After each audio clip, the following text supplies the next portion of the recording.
Am I the a-hole for calling the police on my client? I-28 female do babysitting on the weekends to make extra cash. There's one family definitely should have phased out by now, but the kids are cute, and if I don't have another job, it's easy money. My issue is the mom is never home on time. She used to not give me return times, but finally I started asking as it made it impossible to get anything done on the weekends. I'd go babysit so she could go to brunch, but she'd be gone from 11 a.m. to 7 p.m. My whole day was gone.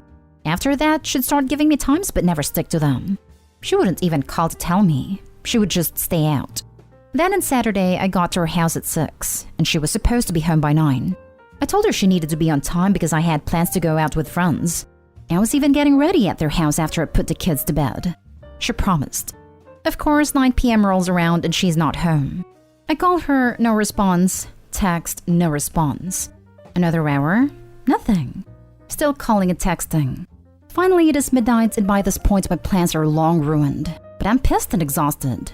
I call her and leave a voicemail saying if she's not home in the next hour, I'm considering the kids abandoned and calling the cops. I also text her this. I try calling her 30 minutes later, and it goes to voicemail on the second ring. I text her again and she leaves me on read. If she had reached out saying, hey, I'm staying out until X time, I would have stayed. I don't know any of her family nor the father of the kids, so I can't call them. I gave her a grace period of 15 minutes and tried calling again. Finally called the cops, non-emergency line.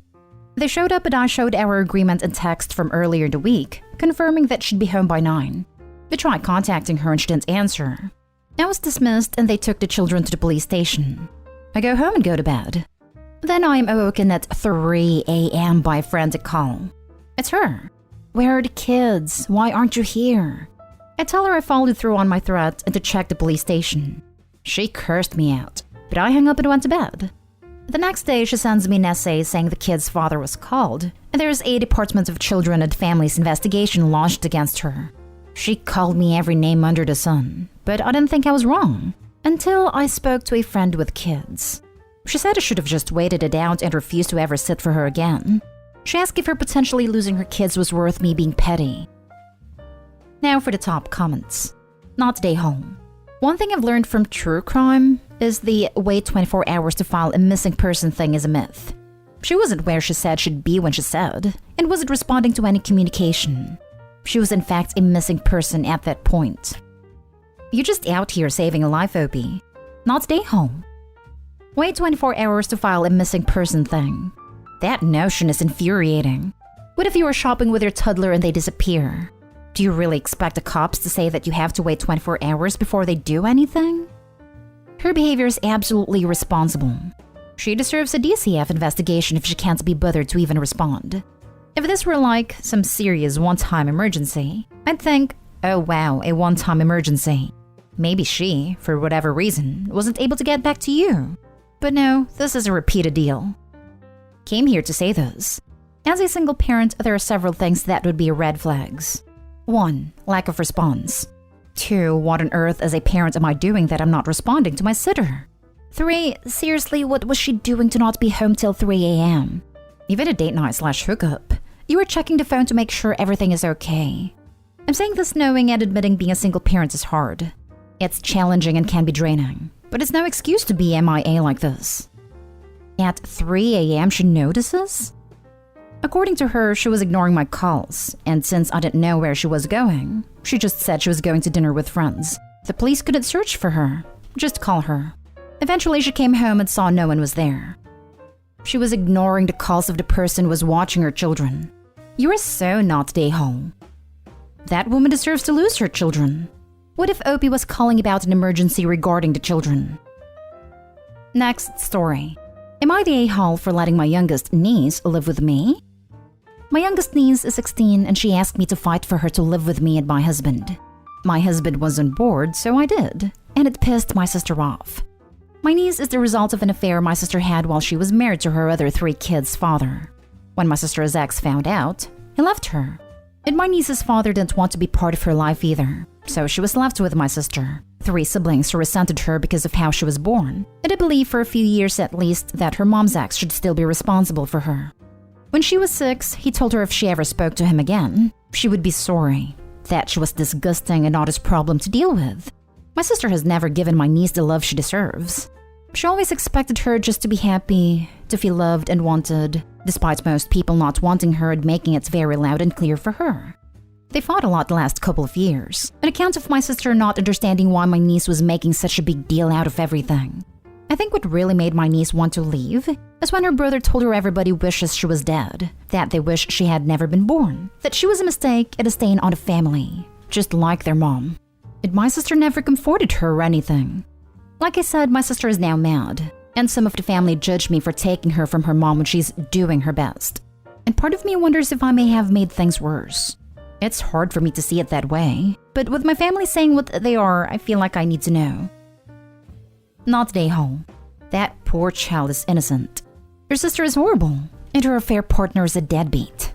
Who cares if your sister is pissed? She screwed up her own life and the lives of her children. Your ex-brother-in-law is also an A for making threats and saying horrible things to a 6-year-old child. Take her and give her the love she needs. They punished her for being born. They don't deserve to even talk to your niece. Your sister isn't doing her best. At best, she's being neglectful of her daughter. Everyone in her immediate family that should love her doesn't. She's completely innocent of her parents' affair. Your sister probably just doesn't like the idea of the image of having her daughter live with you. Oh, hell no. Not today, home. I will never understand how a bunch of adults can be that cruel to a child for something that could never be their fault. And I can understand the pain from being cheated on. But to threaten a 6-year-old like that? You really have to be special kind of messed up. Seems you are the only one that actually cares about that poor girl. Please protect and love her as they all should have all this time. Yet you read that all the time on Reddit.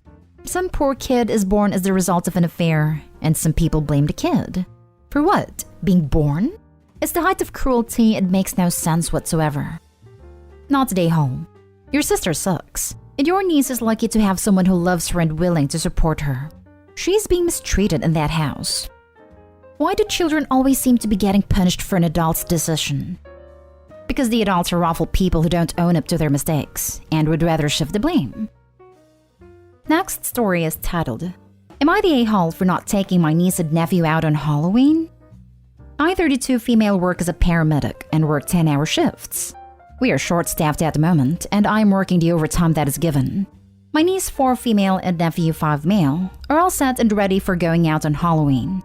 My sister and brother-in-law work different hours, and will reach out to me if I am available. Halloween is coming up, and they are traveling Saturday for a funeral and will be returning Monday. They did ask me if I could watch them, and I told them that I was working a 10-hour shift Saturday. Sister and brother-in-law think I work too much and don't spend a lot of time with the niece and nephew. Niece and nephew will be staying with our parents. 3 coworkers called out for Sunday and they filled 2 of the slots, so I told them that I would take/cover the shift for Sunday. My mother asks me if I could take them out on Halloween. I told them that I could not, as I had to work until midnight. She calls me and says that I will be ruining their first Halloween.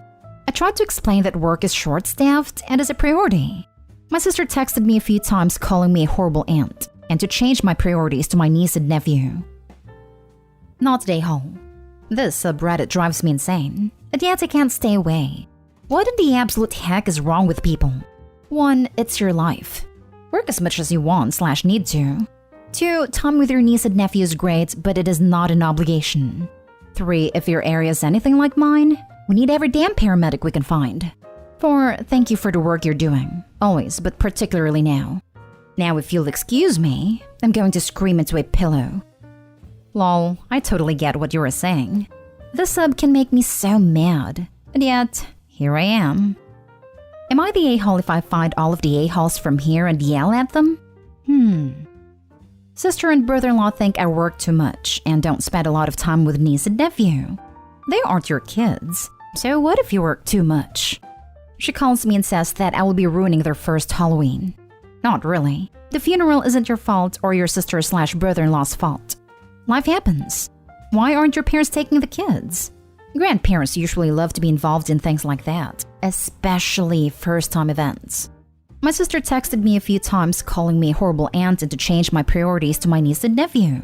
Same argument can be applied to your sister/brother-in-law. They should prioritize their kids' Halloween experience over a funeral. Exactly. Like, if my brother decides to have kids, I should use that to determine my career choice? Obviously not. I'm the only one of my siblings to have kids and I have never asked them to babysit. They didn't choose that. It's awesome when they spend time with my kids since my kids adore them, but it's not an obligation. You have work. It's important work, but that doesn't even matter. Also, you could have plans and those plans could be staying home alone, and it's still okay to say no. Why can't your mom take them? Also, why is a 4-year-old and a 5-year-old having their first Halloween this year? I like the part about how your sister and brother-in-law think you need to spend more time with their kids. Translation? They want more free babysitting. These aren't your children, nor do they need to be your priority. They sometimes call me right in the middle of the shift to watch the kids. Next story. Am I the a-hole for calling CPS and the police on my friend?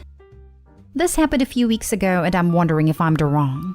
I, 24 female, have a now ex, friend, 20 female, who I call Susie, who's got a little boy, 3, who I call Timmy.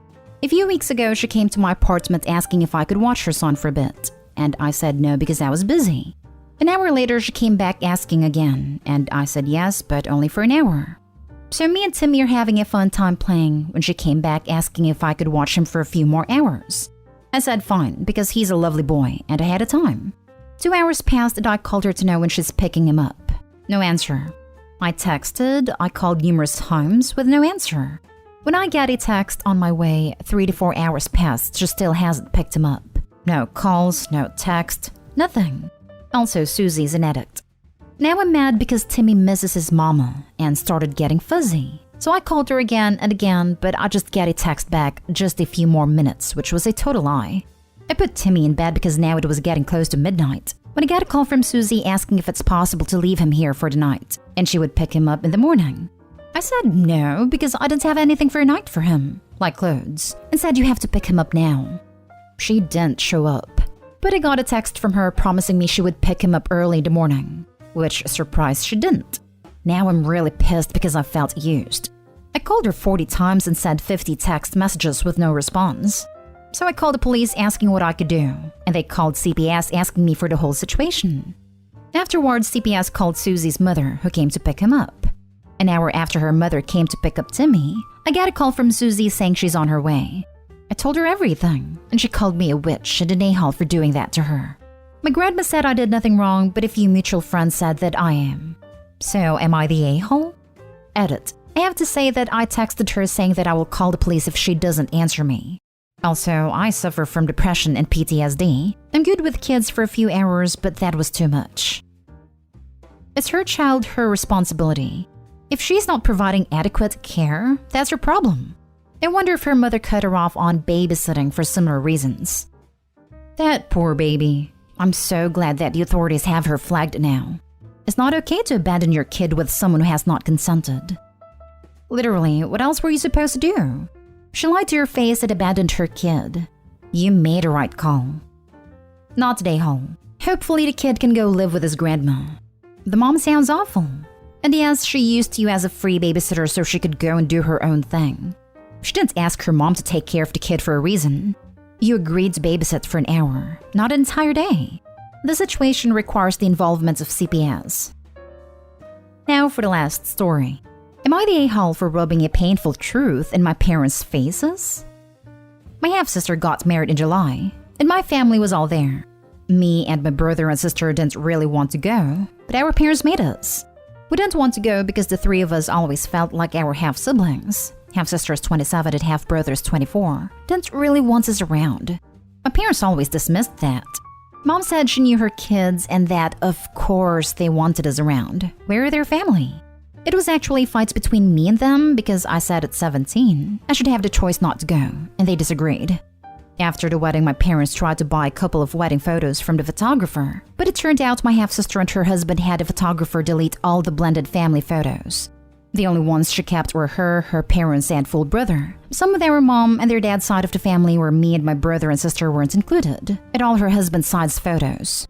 So she had the photographer delete every photo with us and my dad and them for her side. My mom was so upset. She at first blamed the photographer, but he told mom it was at the request of the bride and groom. My half-sister said she had no use for the photos they had deleted and they only wanted to keep the ones they wanted. My half-brother told mom it didn't make sense to keep photos that only she would care about.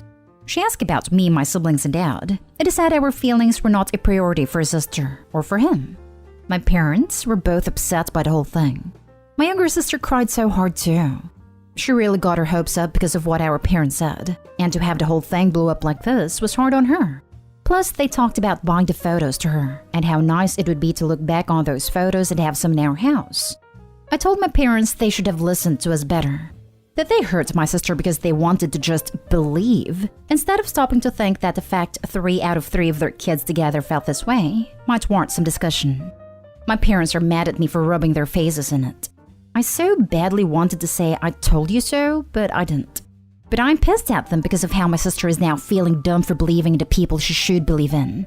And my brother is thinking about the hours wasted at the wedding when he could have been having fun with his friends. Am I the a-hole? Not the a-hole. That's the few people you don't need to send Christmas cards to. Inviting you, having you post for photos, then deleting them without offering them to you is about as clear as please buzz off forever. I think you can bump both of them to no contact status. And to save you a post in a few years, they can get their own freaking babysitters. I think it's better to keep contact, so that when they need something in a few years, you can tell them your feelings are not my priority at this time. Oh yes, the pettiness of the long game. If they can stand the additional headache this event will inevitably bring up in the next months and years, I definitely have Opie and siblings hold on as low contact, before mic dropping and Moon walking away into no contact. Your parents have been idealizing their family dynamic. In denial. They now know that you're right and are acting out in heartbreak. Not the a-hole. Your parents were optimistic and your half-sister was just mean. To think that someone would behave in such a spiteful way on her own wedding day is sad. At least when any one of you 3 gets married, if you do, or with any other social events, you can dispense with having your half-sister around.